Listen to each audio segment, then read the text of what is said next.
Hello, fellow Americans. You are on the YouTube channel Common Constitutionalism, and I am Mitch. I talk about issues in our government, the erosion of our culture, the minimizing of our way of life, and the disregard for our Constitution.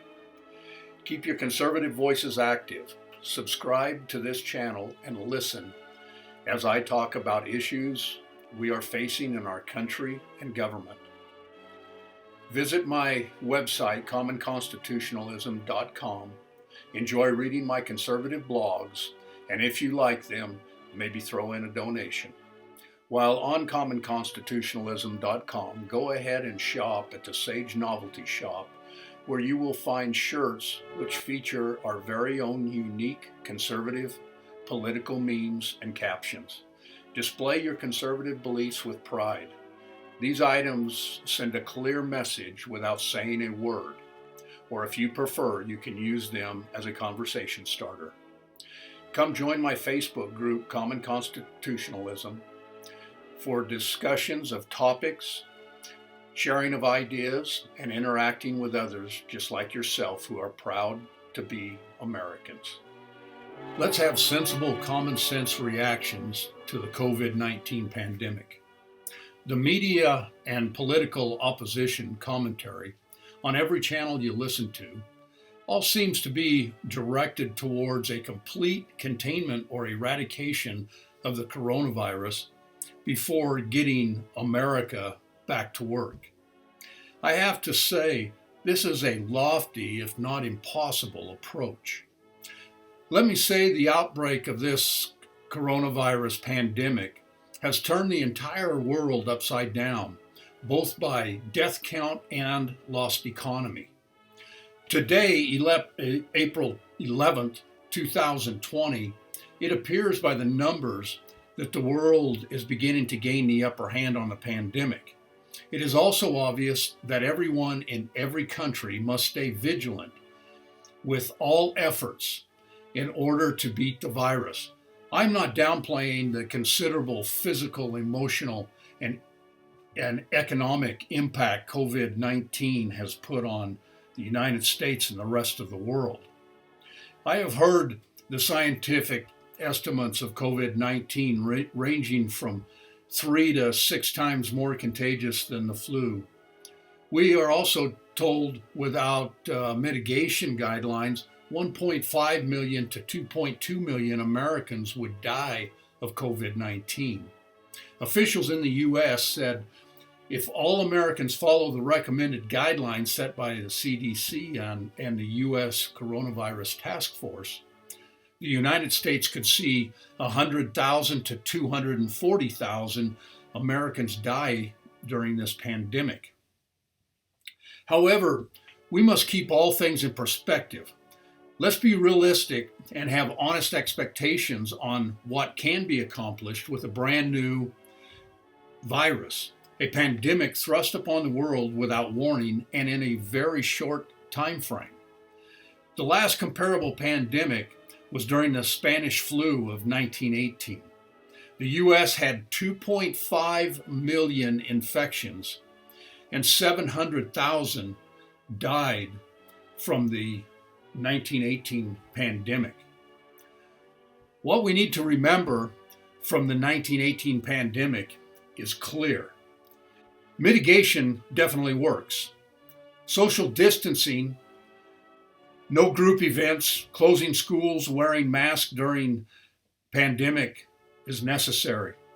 Both the 1918 Spanish flu pandemic and the COVID-19 pandemic are severe respiratory viruses. Both were novel, new, meaning new viruses. Neither had vaccinations available at the time of the outbreak. The death rate of the 1918 Spanish flu was 2.5%. COVID-19 right now is at 4.1%. States must reopen businesses when the spread declines, but carefully, without giving up social distancing, sanitary, disinfecting, wearing masks, and other safety measures. Be aware of virus mutations and new outbreaks. Have honest and fair expectations. Tuberculosis has been around over 10,000 years. TB vaccinations first used on humans in 1921. TB was finally believed to be under control within inner cities in 1996. Polio has been around for thousands of years. Polio vaccine was first used on humans in 1955. Polio was considered eradicated in 1979. It takes many years to understand and create vaccines or procedures to contain these diseases, not weeks. So honestly, how fair has the Never Trump media and politicians been with their negative commentary? Trump did not create the virus. It did not start in the United States. It is a Chinese virus. The Chinese and WHO put out false information about person-to-person transfer and downplayed its contagiousness. Simply put, the Chinese and WHO lied. I am extremely grateful it is President Trump leading this charge. COVID-19 is a brand new, unknown virus. President Trump, in 2.5 months, has led the fight against COVID-19 in the following ways. His creation of a task force to oversee our response to the coronavirus. He put travel restrictions on China, Iran, Europe, and others. He assembled a partnership between the government and the private sector to manufacture and produce emergency equipment and supplies. He created a joint task force of government, military, and private enterprise to oversee transportation and distribution of emergency supplies needed to combat the virus. He has removed months of bureaucratic red tape to enable the private sector to immediately manufacture and produce medical equipment, PE, supplies, and tests. And I know there are other unmentioned steps President Trump has taken. Hydroxychloroquine. The liberal media's obsessive, dangerously negative commentary to the drug hydroxychloroquine itself, its apparent ability to help save lives of those infected or to prevent infection of COVID-19, proves their ugly hatred of President Trump. All the negative opinions voiced by liberal politicians and media show they will leave no stone unturned to berate, belittle, and ridicule President Trump and conservatives. Even if it means lying and creating fake statements, disregarding the effect their comments has on the public, possibly putting people at risk by creating a reluctance for people to use the drug. I believe this attitude to be irresponsible and borders on criminal. But let's understand, there is no medication proven for COVID-19. There are no approved drugs to combat the virus. It is a brand new virus, and it will take 12 to 18 months to run trials and get the FDA to approve. We do not have the time for that. The virus is here now. What does the liberals want the doctors to do? Sit on their hands and let the really sick die of the virus? The liberals' response to Trump and the drug makes no sense, unless they are hoping people will die from it just so they can hang it on Trump. If the liberal media wasn't such fake news driven by hate, political bias, and a liberal agenda, they would be playing videos and reporting on the positive testimonies by patients and trials being done by doctors and hospitals using hydroxychloroquine right now. They also would be showing much more sensible and common sense reactions to their reporting of this COVID-19 pandemic. I am seeing that it is far too much to expect and ask from the cesspool of fake news. turning the general election into mail-in voting. Nancy Pelosi has left Washington, D.C. for weeks. She is at her home putting out negative rants about Trump, doing nothing about COVID-19. He is killing people and acting racist.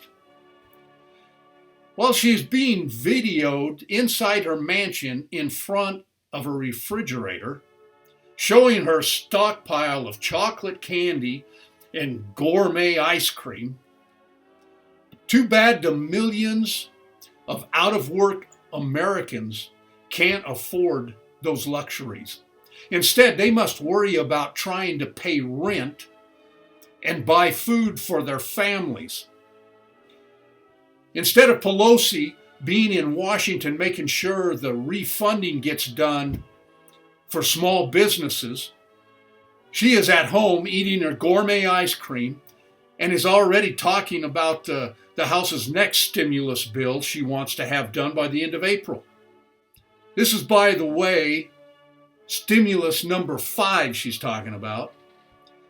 According to Nancy Pelosi and other Democrats, there is a possibility of continuing the spread of COVID-19 and risk to people's lives if the Republicans force people to go out to the public polls in order to vote. So their solution is to hurry to create a nationwide mail-in vote platform.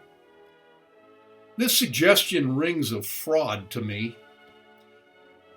Because of the liberals' concerns of spreading the virus, I'm having a hard time understanding Pelosi's next suggestions. Nancy Pelosi now wants to open polling places 2 weeks before the presidential election this fall. She also says there should be ballot harvesters who go around door to door collecting the ballots so people don't have to go to the polls and risk infection by COVID-19. Then she adds the only polling places that should be open should be next to public transportation stops so people can easily go out to vote. Is it just me, or does this sound counterproductive to you as well? How will opening polls 2 weeks early, ballot harvesters going door to door, and people riding public transportation likely to lower public spread of the virus? This is nothing less than the Democrats' way of trying to stack the deck in the voting process. The Democrats are rooted in the fake Russian collusion, phony Trump dossier, FISA court debacle, deep state interference of Trump's 2016 campaign, DNC election interference, voting fraud, get rid of voter registration, allowing illegal immigrants to vote, and now they want mail-in voting. There is a long list of attempts by Democrats to steal elections. It is a Democrats' desire to suppress the will of the people. And as always, you can read this full article and many others at my website, commonconstitutionalism.com. And your vote does matter. Don't forget to come out in November. Make sure to vote in the presidential election. Let's see what we can accomplish here. My aim is to create a loyal following so I can continue bringing awareness to these kinds of issues.